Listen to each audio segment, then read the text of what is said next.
Schon am Mittwoch wurde der Reis angeliefert. Das war auch gut so, denn für Prop, ihre Mutter, Schwestern und Brüder und mich lief die Woche nicht normal. Der Bruder von Props Vater war nach langem Leiden verstorben und wir mussten Mittwochnacht nach Südthailand zur Totenfeier. Die dauert in Thailand immer ein paar Tage. Der Reis war ja schon mal gesichert, auch dank Palits Einsatz. Und für den Empfang der Eier und die Dokumentation des Abfüllens wurde Chai, Pflegetochter Yings Ehemann, eingewiesen. Der machte das dann auch sehr gut.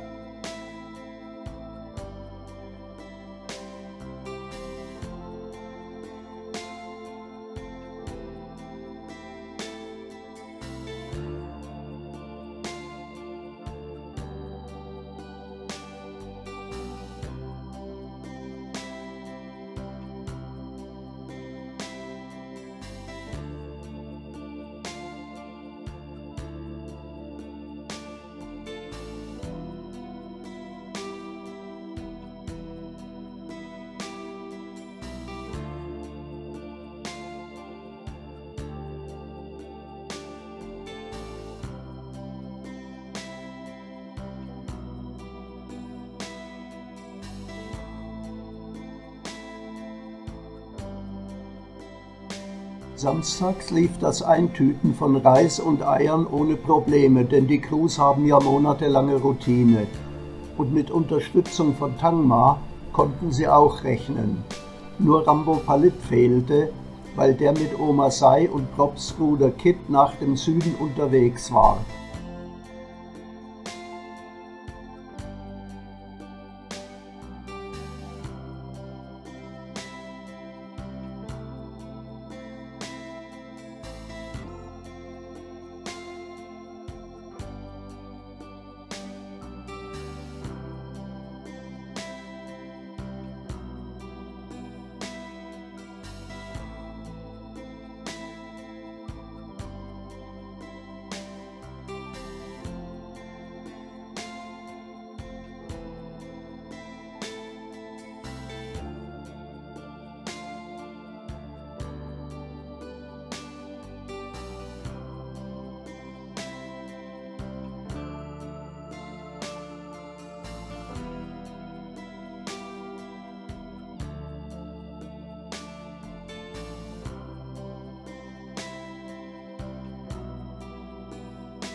Sonntagmorgen das übliche Szenario. Die Nebenstraße voller Hungriger und die Bürokraten sind bereit, die Kugelschreiber glühen zu lassen.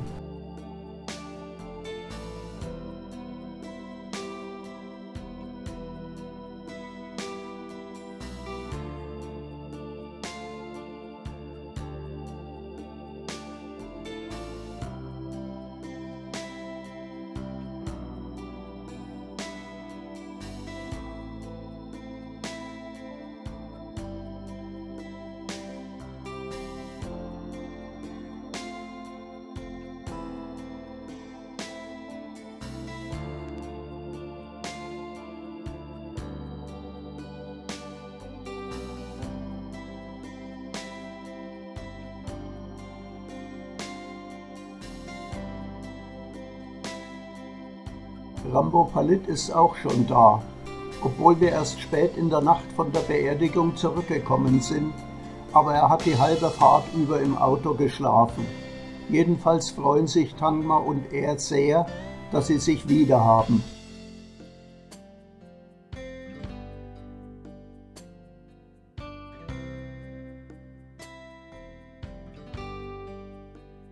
Und vor dem Eingang zum Hof wartet schon seine Freundin auf ihn.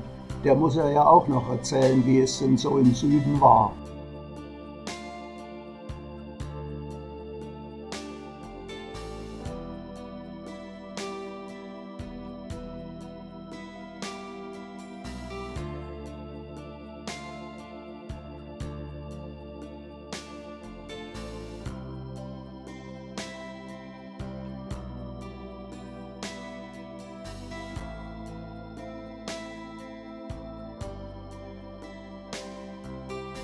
Sobald die Bürokraten ihren Pflichten nachgehen, ziehen Tangma und Palit los, um ihre Fans zu beglücken.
Die Bürokraten lassen ihre Kugelschreiber flitzen, die Ordner sorgen für Ruhe und die Registrierten werden gestempelt. Alles wie gehabt. Aber was will man nach fast einem Jahr viel Neues berichten?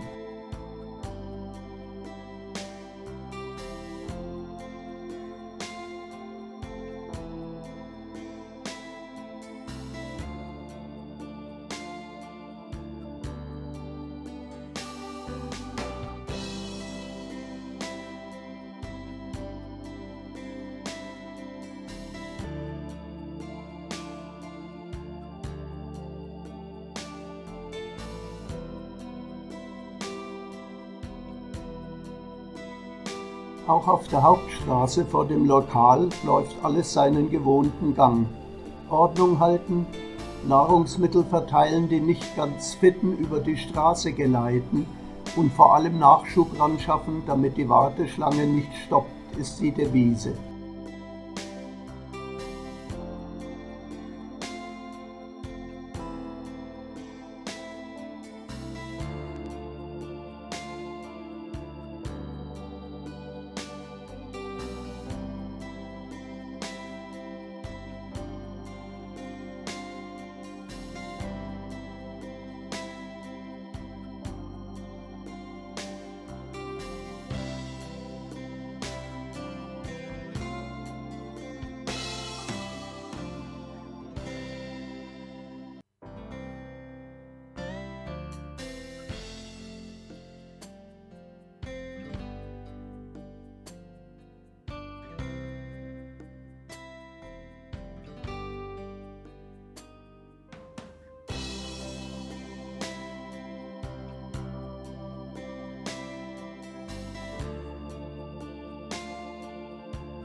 Die Nichtmobilen werden natürlich auch noch versorgt, aber die lassen wir heute weg zugunsten einer Erklärung unserer Abwesenheit während der Woche. Wegen einem Begräbnis im Familienkreis verließen wir Phuket in der Nacht vom Mittwoch auf den Donnerstag. Es sind je nach Verkehrslage und Wetter 6 bis 8 Stunden Fahrzeit. Gegen 10 Uhr morgens kamen wir im Süden an, Duschen, Frühstück und Weiterfahrt zum Tempel, wo der Verstorbene aufgebahrt lag. Der Verblichene war der Bruder von Props schon früher verstorbenen Vater, also ein enger Verwandter. Alle Mitreisenden sowie Prop und ich suchten als erstes den gekühlten Sarek auf und gedachten des Verstorbenen. Anschließend ging es zum Tagesablauf einer thailändischen Beerdigung über. Die Damen kümmerten sich um die Besucher, sprich enge und entfernte Verwandte, Freunde und Bekannte, und verköstigten diese. Das geht tagelang so bis zur Verbrennung.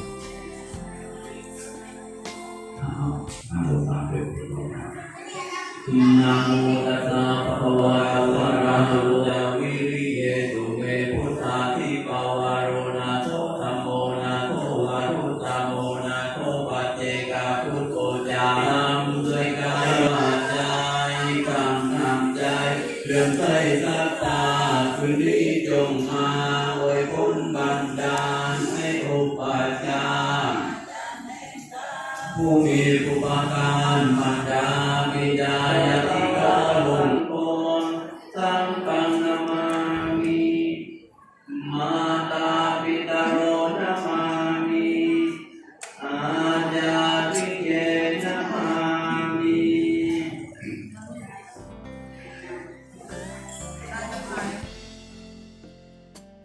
Prop kümmerte sich um logistische Probleme und besuchte mit mir Tanten, Onkel, Cousinen, Cousins und Freunde, die sie lange nicht gesehen hatte. Und dann waren noch jeden Tag vormittags und nachmittags 2 Andachten für den Verstorbenen, die von den Mönchen gehalten wurden.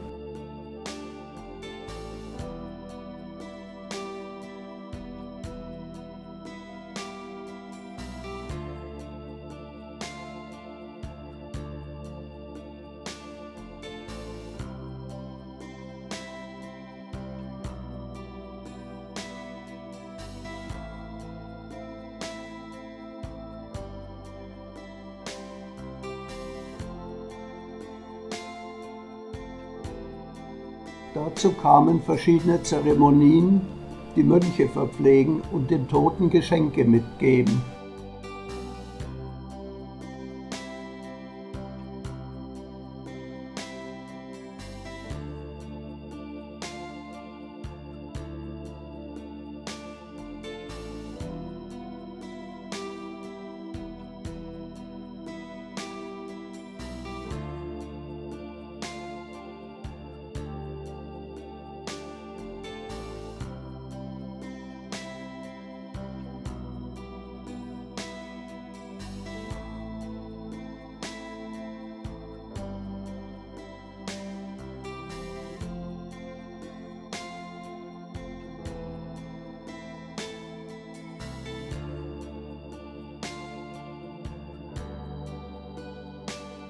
Am Samstag um 14 Uhr war es dann soweit.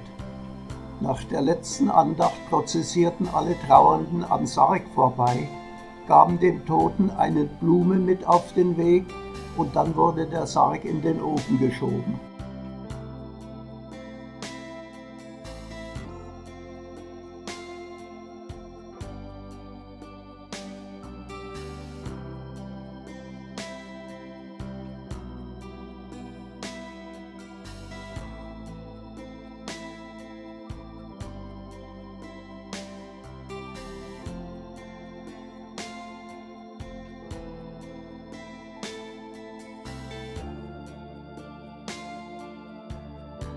Dann flogen plötzlich eine Menge in buntes Papier verpackte Münzen durch die Luft.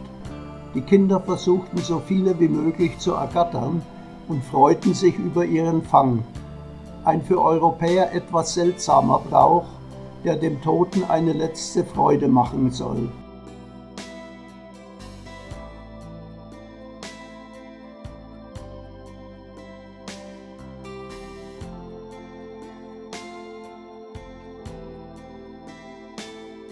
noch ein kurzes gemeinsames Mittagessen, Abschied von Verwandten und Freunden und dann machten wir uns auf den langen Rückweg nach Phuket.